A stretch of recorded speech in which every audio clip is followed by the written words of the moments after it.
What's up, everyone? Welcome to the Return of the Knicks podcast here on the BX Sports Jedi Network. This is my reaction from last night's watch along as the Knicks beat the Atlanta Hawks 122 to 101. The question is, who are these Knicks? We're going to break that down as that is the subject of tonight's podcast.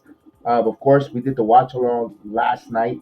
Salute, thank you for everyone who's tuned in, who totally made this watch along complete success night in, night out. Every time there's a Nick game or any of my watch alongs, you guys are always there supporting. So I wanted to give you guys a shout out and thank you guys, everyone in the chat, from the chat family, all the way to watching us everywhere from the Facebook app to the Twitter app. Everywhere we want to thank you guys. So let's get right into it. The Knicks, we want to know, who are these Knicks? They win 122 to 101 against the Atlanta Hawks.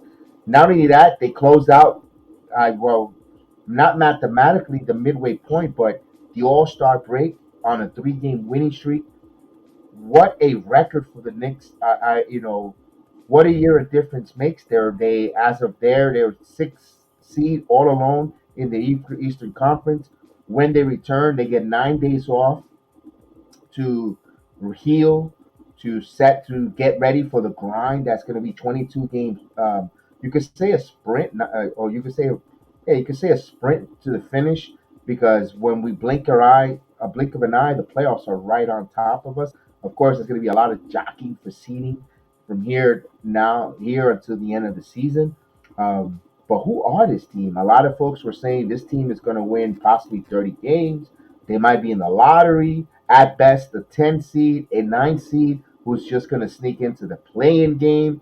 Maybe they might win one play-in game, get to the next round of the play-in and lose, and probably get all these draft picks, lottery protected, not lottery protected. Oh, look, and getting all excited for lottery picks. Lottery is lottery. You don't know what you're gonna get when you go buy. Let me tell you this: when you go to the lotto or to convenience store and you buy yourself a ticket, when you're playing the Powerball, Mega Millions, whatever's your choice, you don't know if you're gonna win. You're gonna play hoping.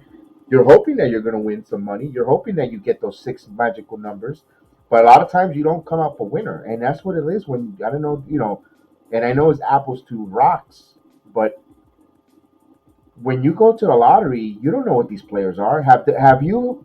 Let's talk about this. Besides Patrick Ewing here and most of their draft picks, Mitchell Robinson was a late round pick, but the Knicks in the years haven't really drafted that well. RJ Barrett, half of the fan base is questioning if RJ Barrett is going to be here next season. If right now he's in a slump. Right now he's a slump. Listen, right now the Knicks. Let's enjoy this little. I get frustrated myself. I'm gonna be the first one. I'm not gonna try to talk to the both sides of my mouth when it comes to Julius Randle. You know, um, he's playing well, two-time All-Star. And speaking of Julius Randle, congratulations to him. He has been added last minute to the three-point contest as Anthony Simon get one MRI and pulls out of the three-point contest. In last minute replacement is Julius Randle. So Knicks will have participant in the slam dunk, rising star challenge, three-point contest, as well as the All-Star game with Julius Randle. So what a difference. Right now, a lot of the Knicks weren't even invited. Obi Toppin last year winning the dunk contest, the year prior participating in it. Um, it's good to see our team being represented there, and of course, it's good for Julius Randle to be amongst peers of all stars. Maybe picks up a little tips or tabs defensively, how to defend certain players, and see their tendencies and how free and flowing the game comes. Hopefully, it's a good experience. The first time he played back back in 2 years ago, he didn't play much minutes on the floor, but he did finish off the year a little strong until the playoff season. Maybe he'll get some tips or tats told people that whoever he's friendly in those NBA circles of all stars. Hey, how's the postseason? I experimented. What did you do different your second time into the postseason? It will be interesting if he asks for those advice there. That'll be another feather in his cap, as well for Quentin Grimes. I've been saying it, and I say it time and time again for Quentin Grimes going to the All Star game. I think it's for the Rising Challenge as well as the All Star Weekend. taking in all those festivities amongst the best of the best, especially the first and 2 year sophomore and freshman class coming into this the NBA career amongst the same people he's going to be judged and measured up coming into the for link for until his whole NBA career is over. So it'll be interesting to see him and if he starts playing well or playing against them and say, you know what, and he does well, he's gonna that's a rise of confidence. I belong here. You know, I'm better than some of these guys that are here, and they're the ones that are being you know held to such a high standard. I play just as better. I could just play just as well or better than them, and hopefully that motivates a Quentin Grimes. Jericho Sims with the confidence that he's been playing well. You know, with Mitchell Robinson going down, we all thought, Mitchell Robinson is down, man. Do we have enough to tread water? The Knicks did more than tread water. They 33 wins. You know, they exceeded. They finished, 6 games above 500. You know, we didn't expect that. Some, you could tell film school. Film school said we should be at 500 at the All Star break. I'll take it. And I know you're putting some realistic goals, and they went above and beyond. That's why I try to say I don't limit this team. I don't put a word. I don't put a number. I try not to say, if I get this is good. I let it ride.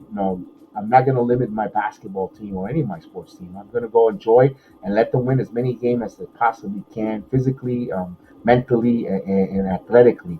Well, it's the same as physically as they can. Um, that's why I asked, who are these Knicks? Again, the first time we had that 8 game winning streak, we still didn't have an identity. We still didn't know who are this team. Who is this team?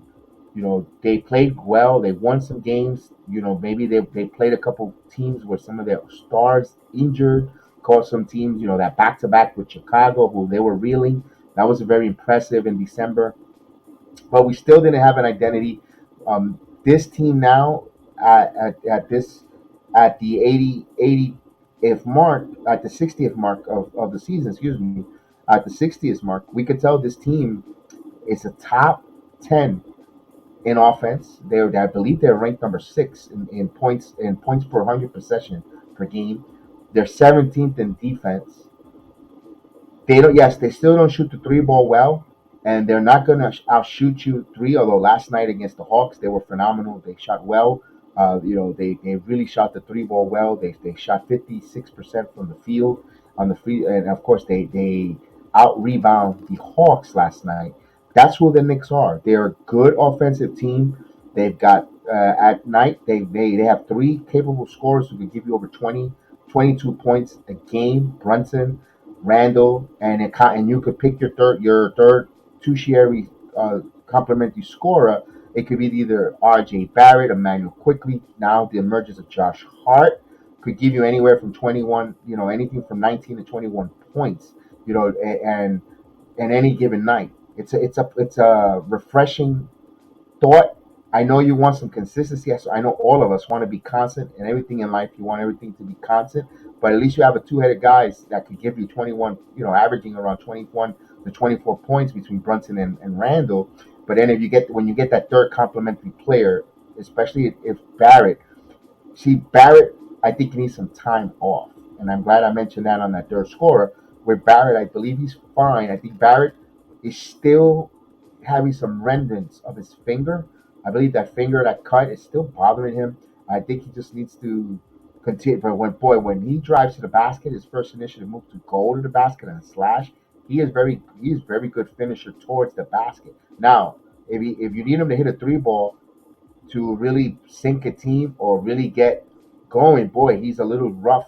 You really don't trust him much unless if you're the Boston Celtics, then RJ Barrett's going to hit a three ball. He just for some reason he gets up for Tatum and Jalen Brown and that uniform. He just loves hitting those clutch three balls, and that's going to be good. That's going to be important. I think Barrett takes some time off here. He resets his mind.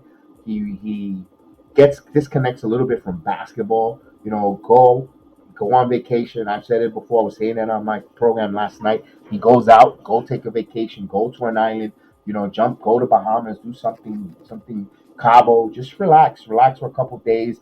Go. He has a bunch of French bulldogs. Let him go hang out with his French bulldogs They're very cute. I see he posts them all over the Instagram. We're dog lovers in our home here. We love the French bulldog. We take care of French bulldogs here, and they're a bunch of fun dogs. So I know he has like five of them, and I know just disconnect, go and have fun with your pups, with the doggies there. And, do what you got to do there. Just get back. Basketball's going to still be here. You've been doing it all training your whole your life. Just disconnect right now. I would like him to just disconnect. Just get the noise out. Forget about that and get ready for the next 22 games. You know what? There's 22 games here, and of course the postseason. Everyone has a clean slate. Help the team. And I'm going to tell you about one thing though. RJ, he couldn't shoot the ball well, but he did enough basketball plays to win. He did a lot of winning basketball plays, and that's what we asked for. For even Julius Randle, if he doesn't have it, or he's struggling, can you do the right basketball plays to win games? And that's why I asked the question again, and the title of this video: who are these Knicks? They're playing with a better IQ, and they're doing winning basketball plays. And that starts with Jalen Brunson. That's the big difference of last season. And I know we'll get to Josh Hart in a moment. Josh Hart just got here on a via trade. But the big difference is Jalen Brunson. Who are these Knicks? We'll take a quick pause for a moment. We'll be right back. Let me give you a quick pause, and we'll give me 2 seconds. Hey everyone, this is the Export Jedi Kev, the Don of the Watch Along. So I want to talk to you about Opus. Opus, creative live streaming tool for creative minds like myself. I've taken my program, my channel here, and I've moved this from the Watch Along to Return of the Knicks to Heal the Ring podcast to MMA Weekly with Austin Dan. All the different programs I'm streaming it live here on Opus. I am having a blast and fun time here. I advise you guys to join us on www.opus.pro. Use my referral code DXForceJedi, and welcome to the podcast world and the live streaming, and may the sports be with you.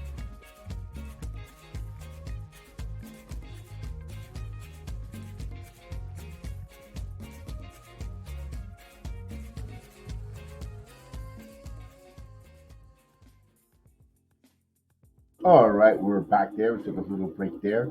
Don't forget, hit that referral code BX Jedi, and come aboard the Opus Live and join us here on the Opus as well. If you're hearing us at Anchor FM, I'm telling you, I use it. It's so easy.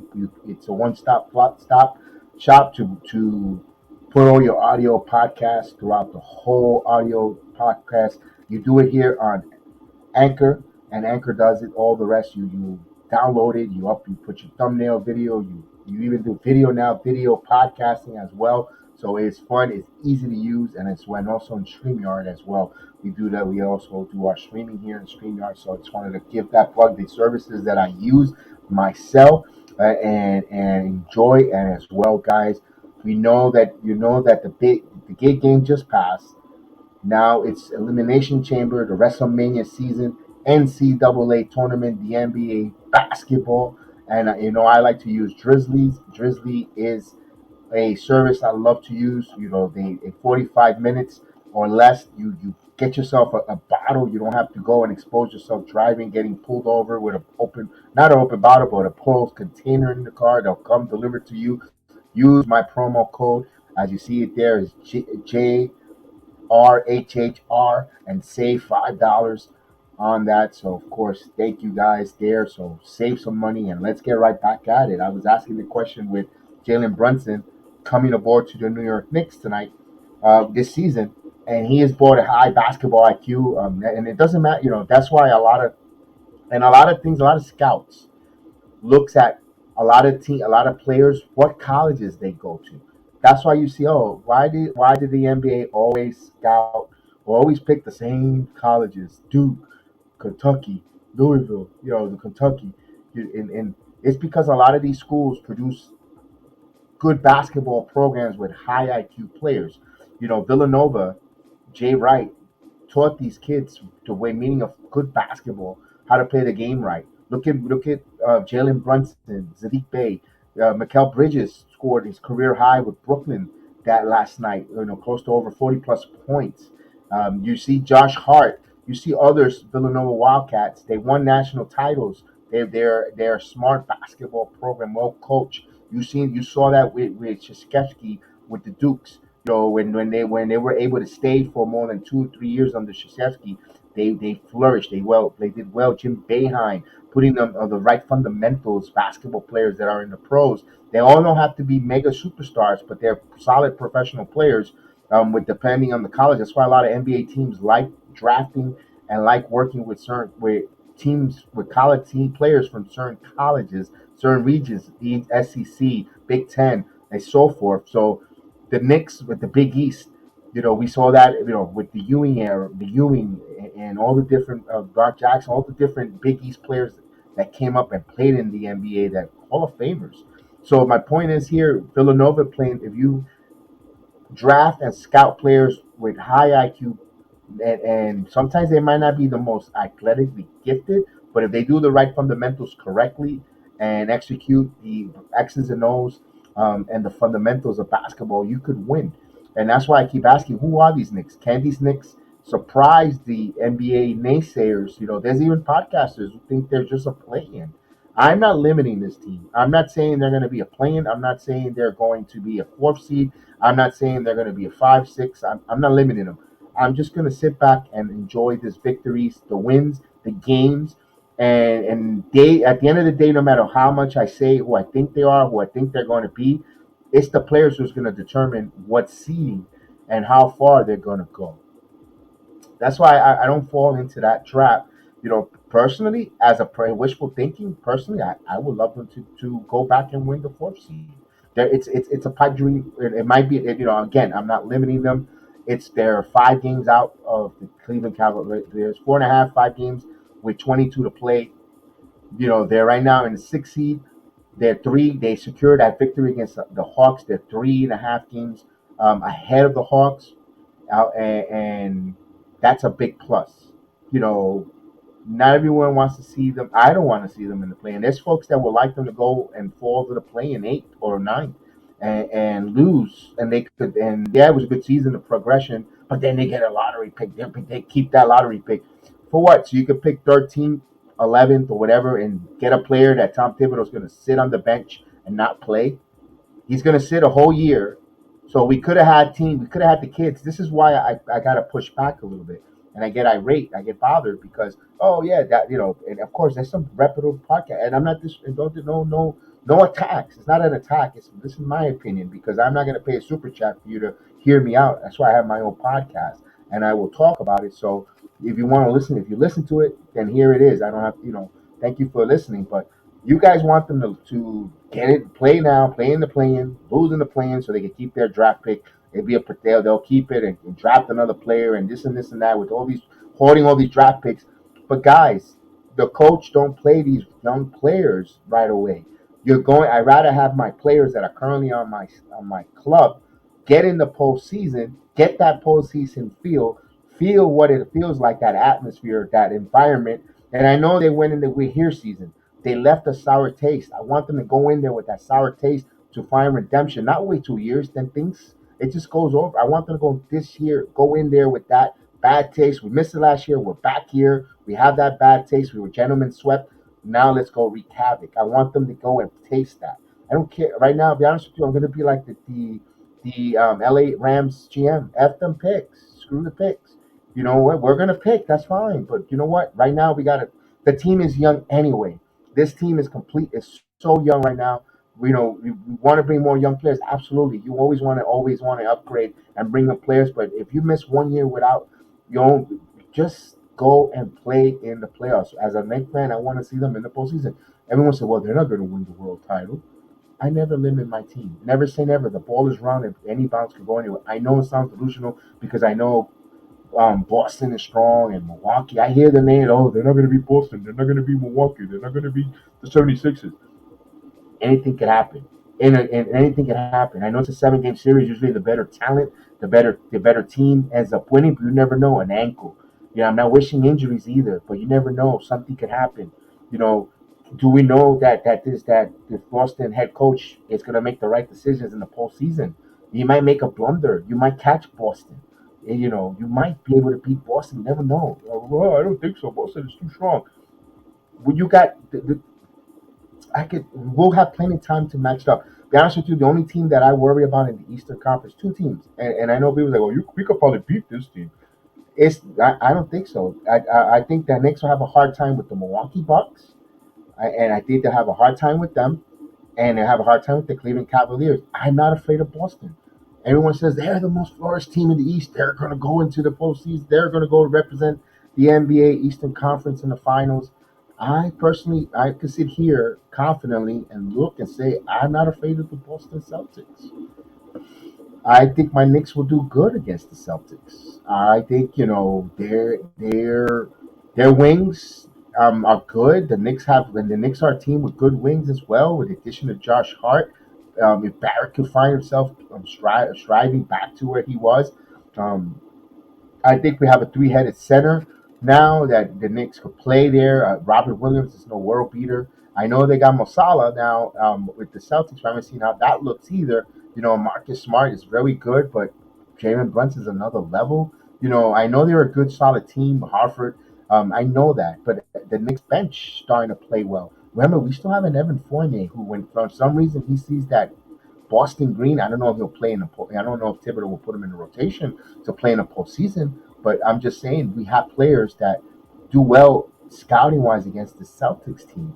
You know, I'm not. I'm not. I'm more worried with. I would be more worried with the Cavaliers. Cavaliers with the size. Their front court.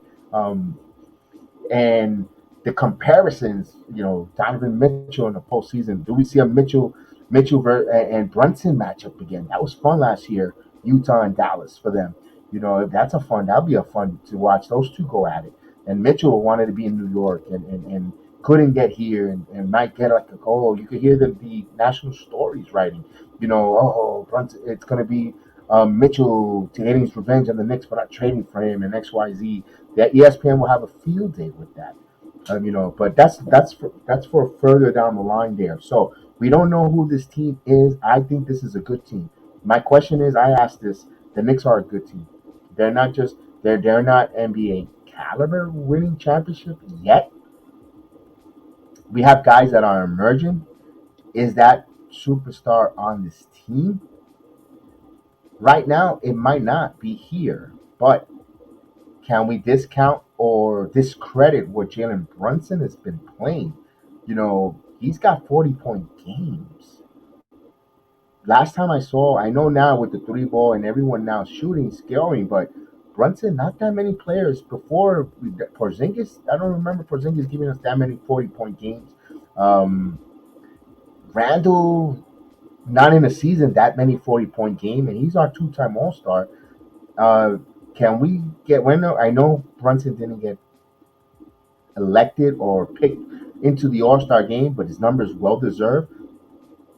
Brunson might be our All Star here, at least, and Brandel All Star. That's two right there.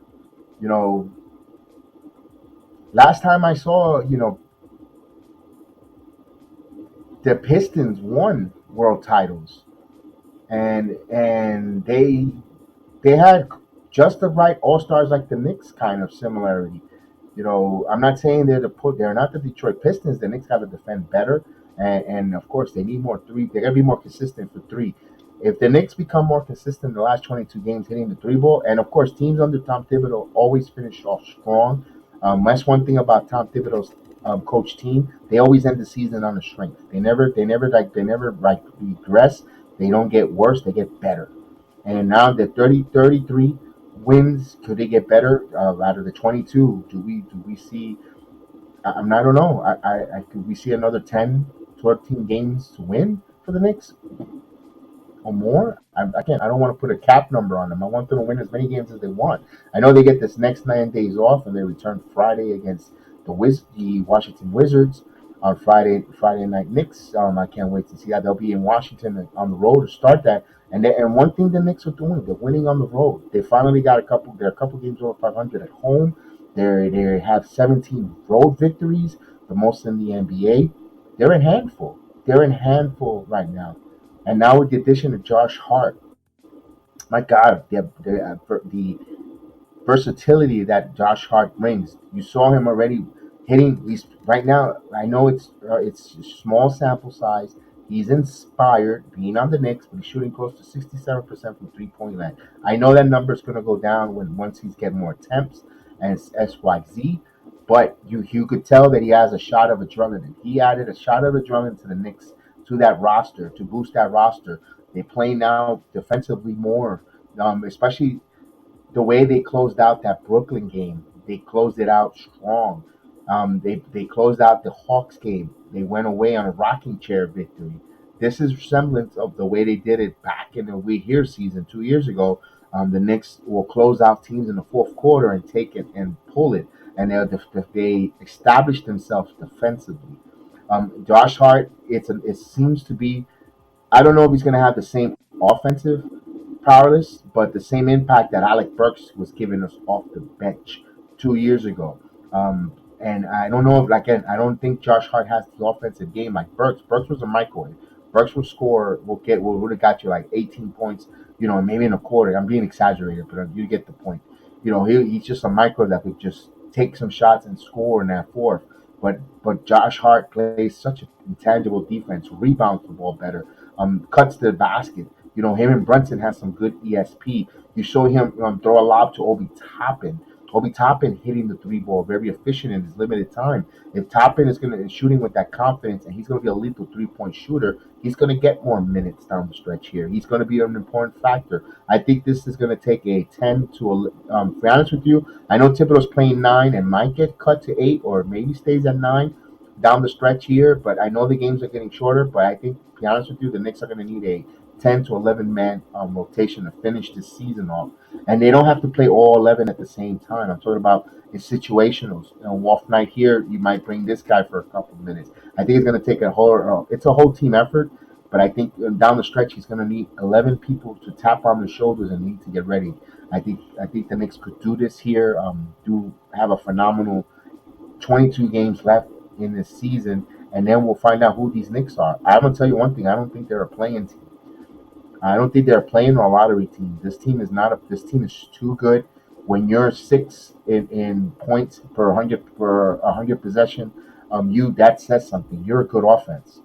And of course, I know we get frustrated with the Julius Randle isolation in the fourth quarter, holding the ball. Sometimes, we're fans. We're always going to criticize everything. This team could be flawless, and we'll still have something wrong with it.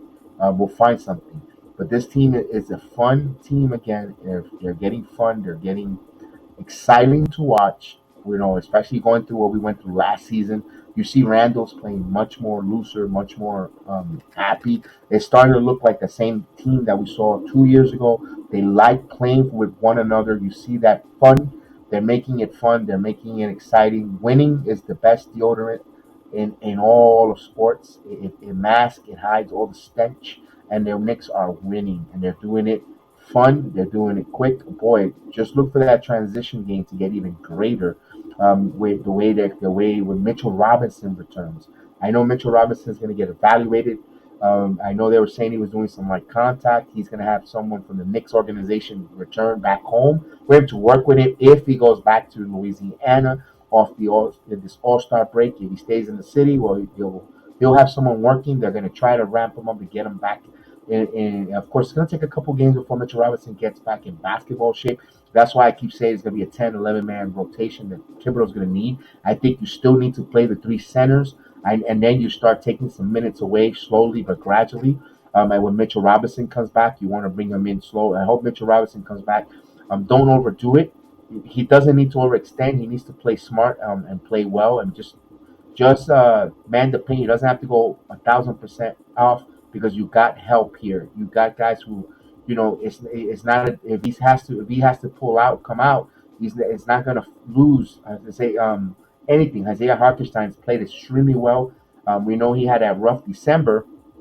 Of course, they were saying he had a problem with his Achilles, or his hamstring. He has some issues there, and he got healthier in January, ending of February. And boy, we wanted to ship him out of here, and he turned everything around. Isaiah Hartenstein, kudos to him. He had 3 blocks last night, especially that blocking Trey Young at the end of the third quarter.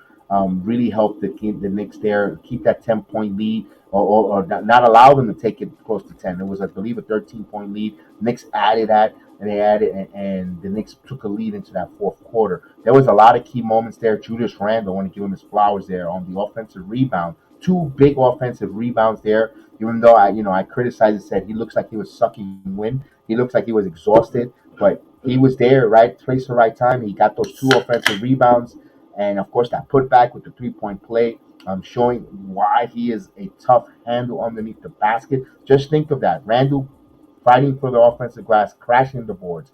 Josh Hart's rebounding machine. Then you bring Isaiah Hartenstein played extremely well off the boards. You got Mitchell Robinson who could crash the boards and play offensive, get the offensive rebounds, rebounding defensively as well. That's one thing that hurt the Knicks in their postseason game, as was with Quick Capella and just totally out rebounding the Knicks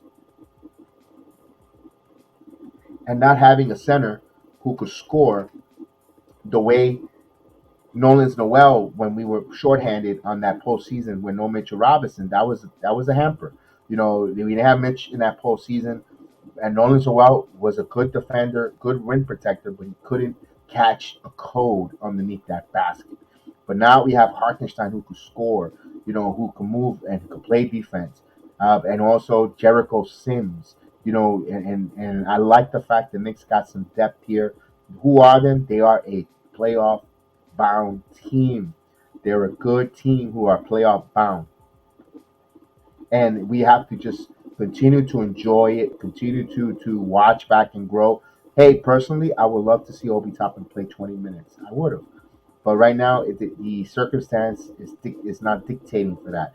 This head coach is trying to coach to continue extension, to show the front office that the team is elevating, is growing, it's moving towards a chance to be a playoff team, possibly a conference run, maybe next year, or years to come, or maybe this year. He's just trying to solidify that there's growth in his system, there's growth in the players that he has out there, and he could coach. And as much as we get frustrated, as like myself and most of us on the watch along, yes, he is a frustrating coach. Can he rotate different? Yes, we would love for rotation. But you know what? He's getting results. I hate to say it. I gotta give him his flowers. I gotta give him, and pour him a drink, pour him a Johnny Walker Blue Label, and just say, you know what, Coach, you're doing a hell of a job, despite the fact that you frustrate the living crap out of us, and but you're doing a good job with this group. You're making it work. You're really have these guys invested. They love playing. They closed it, and of course they closed out that Hawks extremely strong. And boy, you see the difference with when a team doesn't want to play for the coach. You see it. I hate to say it, but it looks like Nate McMillan might get canned. Yeah, I don't be surprised if he runs a return and he coming back from the All Star break. The Hawks just quit on Nick McMillan in that fourth quarter. They made a little bit of run, of course, talent wise, they cut it and they could never get it down to single digits. And they just put their hands up in the air and say, you know what, I'm ready to take my 9 days off as well for the All Star break. And it's sad. But you know what? That's a shame. The Hawks, boy, what a difference 2 years make. We thought the Knicks will be in the Hawks position, especially last season, and the Hawks thought they were going to be better off. And there's talent on that Hawks team, but the Knicks just played better, well coached, better team, better chemistry, and man, they're hungry. And I still think the Knicks got their best basketball yet to play ahead of them. I think they got more better, stronger basketball left, in my opinion. But with that said, I want to thank everyone who listened here on the Return of the Knicks podcast. I made a short video there. We'll be back on. Hopefully, I'll have Chef Dan on. We'll talk about what to expect here for the stretch run. What eyeing the last 22 games. And I'll ask him that question. Who are the Knicks? I'll ask you guys that are listening into the podcast. Please leave a review, comment, like, subscribe, share. And thank you guys. I'm asking you guys. I'm listening to the podcast, either audio, video platform here on Apple Podcast, iHeart Speaker, Spotify, Anchor, Google, or anyone listening, watching us here on YouTube, Twitch, Rumba, or on the Facebook app. Who are the Knicks? I ask you that, guys. That's the question for tonight. Who are these Knicks in your eyes? And it'll be interesting to see everyone's difference of opinion. I want to know. I want to hear back from you. I want feedback is the most best way of saying thank you. and to me, I appreciate it. It's give me your feedback. Who are these Knicks? So myself, Chef Dan, we are the Return of the Knicks podcast. Please like us, subscribe.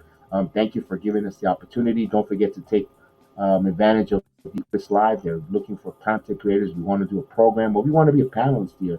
We want to come on and have a conversation with the Knicks. You can always reach me all my social BX.